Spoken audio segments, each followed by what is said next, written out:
Civil rights leaders met with Facebook executives Thursday to discuss the spread of hateful content and misinformation on the platform. The town hall coincided with the release of a report from the digital consumer and advocacy group Free Press. It's called Facebook vs. Hate, and it tracks the social media giant's progress in addressing hate speech. According to that report, the push for change stems from a growing concern that the spread of hate speech could curb democratic participation and threaten the safety and freedom of targeted groups. Joining me now from Miami, Rashad Robinson. He's the president of Color of Change. That's the nation's largest online racial justice organization and one of the hosts of Thursday's conferences. Well, Rashad, thank you for joining us. First off, what would you say was the biggest takeaway from Thursday's conference? Well, the biggest takeaway is that we've come a long way, but we have so much further to go. I mean, the fact of the matter is that Facebook is finally acknowledging the deep and pervasive challenges on their platform, the ways in which they have not taken civil rights seriously in the past. But since Sheryl Sandberg has taken over the audit inside of Facebook, we have seen some progress around content moderation, around dealing with some of the ways that ads and targeting of ads have really, made it possible for people to supercharge discrimination. For instance, only targeting certain ads for jobs to certain people or excluding people from housing ads. All of that has been part of the advocacy work that Color of Change and other organizations have led. But part of the problem is that we did not just want to be in reaction mode. And so the reason why we really pushed for Facebook to be there, for Sheryl to sit there for the entire day, for her to have her policy folks in the room, is that we need to move from reactive to proactive. We need to make sure that they are baking in racial justice from the start as they move out new products with a deep recognition that there is going to be no mission accomplished when it comes to all the ways in which their platform can really create situations in which inequality can be supercharged. But some might argue inhibiting speech in any way violates the First Amendment, that there's a fine line between free speech and suppressing that free speech. What would you say to that? Yeah.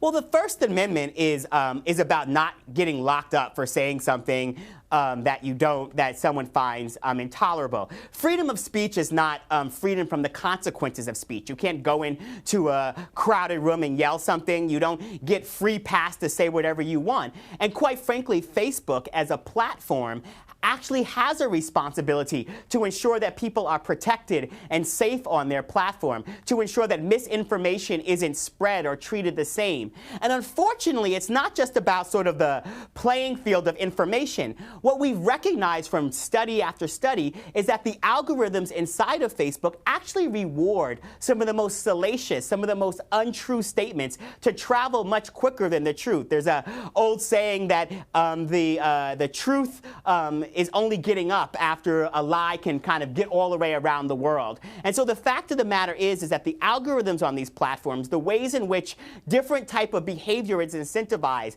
the loudest voices getting heard, all of that for us is why Facebook has a responsibility. It's not about an equal playing field. It's about the way in which the platform can put its hand on the scale. And despite the algorithms and efforts by Facebook, they announced that they would not block any content posted by politicians, including content even if it violates hate speech rules.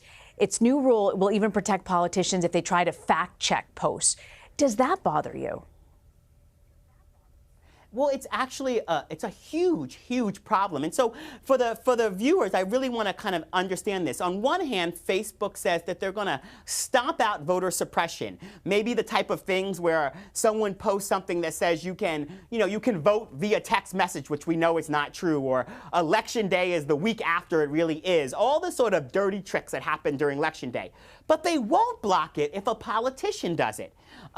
They say that you can't say horrific and horrible things about communities or drum up violence against certain communities, but they will allow it if a politician does it. Have you privately pushed back with Sheryl Sandberg on this?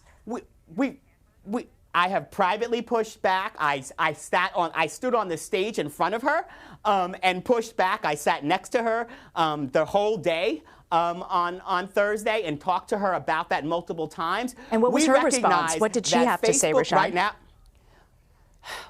Well, right now they're trying to balance a lot, and they're trying to figure out how to deal with this. The fact of the matter is, and unfortunately, a reason why a lot of these problems exist on Facebook right now is Facebook is trying to have it both ways. On one hand, they're trying to deal with all the ways that their platform has allowed for hate groups and intolerance to spread, and on the other hand, they're trying to make it seem that they're not going to push back against conservative voices because they are afraid of regulation.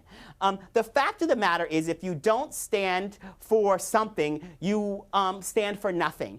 And you cannot have it both ways. And so part of the problem is that we are really happy about some of the progress that has been made. But we recognize that the road to actually ensuring that Facebook lives up to all of its principles, a platform of 2.3 billion users, the largest communications platform the world has ever seen, a platform that has such deep impact on our democracy and on our economy, and that people simply can't opt out of anymore because it does occupy such a large portion of the marketplace. And Rashad, they have a responsibility. You know, they have a responsibility. They've agreed to a civil rights audit that's set to be released next week. What do you expect to see in that? And do you think this will be legit, something that'll move the conversation forward?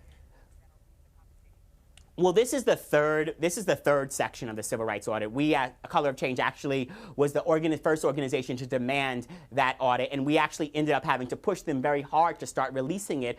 The first piece, which was released back in December of last year after the New York Times had exposed that Facebook had attacked us and had hired a PR firm to sort of go after some of the advocates, including my organization. What we hope to see is further progress on things like content moderation. We recognize that they're doing more work to deal with ads that are targeting various communities, but many of our opponents have moved from posting those ads to actually going into direct messenger. And so now we have to deal not just with keyword searches, but the behavior of certain actors and how those behaviors are actually drumming up hate and intolerance. You know, some of the ways in which we've seen some of the shooters that have appeared, some of the hate that's appeared over the years, the last year, and the way in which Facebook has been used by some of those targeting various communities should give us all sort of greater pause. We hope that this civil rights audit will once again recognize that change. We also hope the civil rights audit will get much more clear about the long-term infrastructure Facebook will put in place to ensure that as the platform continues to grow and continues to change, that they're not just putting a mission accomplished flag in the sand, but recognizing that civil rights will constantly evolve and constantly change, that racism is not one of those things that you can solve through one report, and that they will have to have infrastructure over time because it will shapeshift. I want to thank you very much. Rashad Robinson, thank you for joining us. Thanks for having me.